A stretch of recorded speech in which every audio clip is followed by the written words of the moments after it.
အခန်း7မသိစိတ်ခြားခံဆက်သွယ်မှုကျွန်တော်တို့အားလုံးကစဉ်းစားတွေးခေါ်နိုင်တယ်ဆုံးဖြတ်ချက်တွေချနိုင်တယ်စီစဉ်နိုင်တယ်ပြီးတော့စိတ်ကူးလဲရှင်နိုင်ပါတယ်ဒါပေမဲ့တင်းစိတ်ထဲမှာမှတ်ထားရမှာတခုတော့ရှိနေပါတယ်သင်ရဲ့မသိစိတ်ကိုလုံးလုံးထိချုပ်ထားလို့မရဘဲနဲ့တစ်စိတ်တစ်ပိုင်းသာအာရုံစိုက်လို့ရတယ်ဆိုတာပါဒီရတဲ့အပိုင်းမှာလည်းသင်ရဲ့လိုချင်တဲ့သီးသန့်တစ်ခုတည်းသောအစီအစဉ်စိတ်ဆန္ဒဒါမှမဟုတ်ဒီမှန်းချက်ကိုသာထည့်ပေးလို့ရပါတယ်ဘယ်လိုထည့်ပေးရမလဲဆိုတာကတော့အလေးအကျင့်တွေကနေပဲတစ်ဆင့်ဖြစ်ပါတယ်ဒါပေမဲ့မသိစိတ်ဆိုတာက24/7အမြဲတမ်းလိုချနေတာကိုတော့သတိထားပါဒါကြောင့်သင်ကအစွန်းမြင်စိတ်ကူးတွေကိုတော့မဖြစ်မနေသတိထားပါမယ်ဘာကြောင့်လဲဆိုတော့သင်ရဲ့မသိစိတ်ကသင်တွေးလိုက်တဲ့အတွေးတွေအားလုံးကိုသိသိပေးထားတာကြောင့်ဒါကိုလည်းစိတ်ထဲမှာမှတ်ထားပါမကောင်းတဲ့လွန်မှုတွေကနေရုံထွက်နိုင်အောင်ကြိုးစားပြီးတော့အကောင်းမြင်စိတ်တွေကိုစိတ်ရဲ့အကောင်းဆုံးအခြေအနေထိအောင်ဝိမြူနိုင်မှုအာရုံစိုက်ပါဒီပြင်ကိုမသိစိတ်ကစိတ်ကစားခြင်းနဲ့ရောပါလာတဲ့အတွေးတွေကိုပို့ပြီးတော့မှလက်ခံနေဆိုတာပါဒါကြောင့်မလို့အဲကစိတ်အားပြည့်ကြွပွေရာအကြောင်းအရာတွေကပဲသင်ကိုအလုပ်လုပ်ပေးနိုင်တယ်လို့စောင့်ထဲမှာဖော်ပြထားပါတယ်အစိုးမြင်သုံးမှုအကောင်းမြင်ခံစားချက်တွေကသတိထားဖို့အတွက်အရေးအကြီးဆုံးတွေပဲဖြစ်ပါတယ်ဒီအတွေးတွေနဲ့ရုံနှောနေတဲ့ခံစားချက်တွေကိုပို့ပြီး view ဆိုင်ပါပြီးရင်တော့အရေးမပါတဲ့အစိုးမြင်အတွေးတွေကိုတော့ခေါင်းထဲမှာနေရာမယူတော့ view ဆိုင်ရပါတယ်သင်ရဲ့အတွေးတွေနဲ့ခံစားချက်တွေကိုချိတ်ဆက်လိုက်ပြီးဆိုတာနဲ့သူတို့ကသင်အတွက်စတင်အလုပ်လုပ်ပေးမှဖြစ်ပါတယ်ဒါပေမဲ့မှတ်ထားရမှာကသင်ရဲ့ခံစားချက်တွေကအကောင်းဖြစ်ဖြစ်အဆိုးဖြစ်ဖြစ်အပြင်ကိုထွက်လာတဲ့အရာတွေကသာအကောင်းဖြစ်နေမင်းဆိုရင်သင်ရဲ့ဘဝကလည်းအကောင်းတွေကိုပဲရရှိမှာဖြစ်ပါတယ်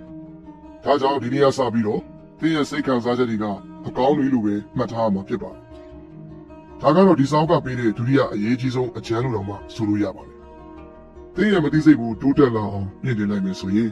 သင်ကရည်မှန်းချက်အောင်မြင်ဖို့လိုအပ်တဲ့အလုပ်တွေကိုပို့ပြီးတော့မှလုပ်ကိုင်လာနိုင်မှာဖြစ်ပါတယ်သင်ရဲ့အတွေးတွေကသင်ရဲ့မသိစိတ်ကိုလမ်းညွှန်ပေးနေပါတယ်ဒါကြောင့်သင်ရဲ့အတွေးတွေကိုချမှတ်ထားတဲ့အစီအစဉ်တွေနဲ့ရောထွေးပြီးတော့သင်ရဲ့မသိစိတ်တွေမှာလှုပ်ဆောင်နေဖို့ကိုညွှန်ပြထားလိုက်ပါသင်ရဲ့မသိစိတ်တွေကဒီအစီအစဉ်တွေကနေလိုအပ်မဲ့အလုပ်တွေအားလုံးကိုလှုပ်ဆောင်သွားပြီးတော့သင်ရဲ့ရည်မှန်းချက်ကိုစောနေမြစောအောင်ရရှိနိုင်မှာပဲဖြစ်ပါတယ်အရှင်းဆုံးပြောရမယ်ဆိုရင်ဒါကသင်အတွက်အကျိုးရှိတဲ့ကိစ္စပဲဖြစ်ပါတယ်သင်ရဲ့မသိစိတ်ကိုအသုံးပြုပြီးတော့ဓာမိုးကိုမြင့်တင်ရင်းနဲ့အစောတဲ့ရလဒ်တွေကိုရရှိနိုင်မှာပါဒါကိုတိုးတက်လာအောင်လို့ဘယ်သူကကူညီနိုင်မှာလဲယူဆချက်အချို့မှာတော့စန္ဒယုံကြည်မှုသို့မဟုတ်ချစ်ချင်းအစရှိတဲ့အချို့သောခံစားချက်တွေကသင်ရဲ့မသိစိတ်ကိုပုံပြိုးစေပြီးတော့အလိုရှိသောအတွေးများနဲ့အကြံဉာဏ်များဖြည့်စွမ်းပေးနိုင်ပါတယ်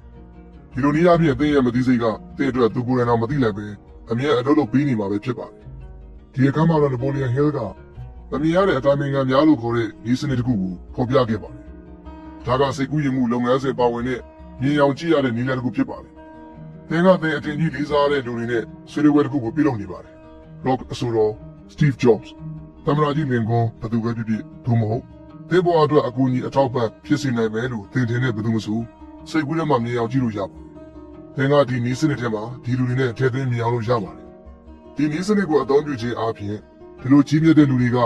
အောင်မြင်မှုကိုဘယ်လိုရလာတယ်ဆိုတာကိုသင်ယူနိုင်ပြီးတော့သင်ကိုယ်တိုင်ကလည်းသင်ဘဝမှာအောင်မြင်မှုကိုရရှိနိုင်မှုအတွက်တူညီတဲ့နည်းလမ်းကိုအသုံးပြုနိုင်ပါတယ်ဒါပေမဲ့တတက်တဲ့ကြာနေတဲ့နည်းလမ်းပြီးတော့မဟုတ်ဘဲနဲ့အနည်းငယ်တော့ခွဲပြားမှုရှိရပါမယ်သူတို့စီကနေသင်ယူသူတို့ရဲ့လမ်းပြမှုတွေကိုနာခံပြီးတော့သင်ရဲ့ဘဝမှာရှေ့ဆက်လျှောက်လမ်းပါသင်ရဲ့မသိစိတ်ကဒီအရာတွေကိုလှုပ်ဆောင်တဲ့နေရာမှာ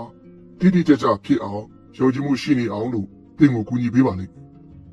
ဒီတော့စိတ်ကူးယဉ်ကျေးအပြင်သင်ရဲ့ဘဝမှာအောင်မြင်နိုင်မယ့်နည်းလမ်းတွေအားလုံးကိုစဉ်းစားကြည့်လိုက်ပါအခန်း7စိတ်သင်ရဲ့စိတ်ကကဘာကြီးကိုပြောင်းလဲဖို့ကိုတော့ဆွမ်းဆောင်နိုင်ပါတယ်သူတို့ရဲ့စိတ်ဆွမ်းအားကိုအသုံးပြုပြီးတော့ကဘာကြီးကိုတည်တာစွာပြောင်းလဲပေးခဲ့တဲ့လူတွေကိုသင်မြင်တွေ့ဘူးမှာပါ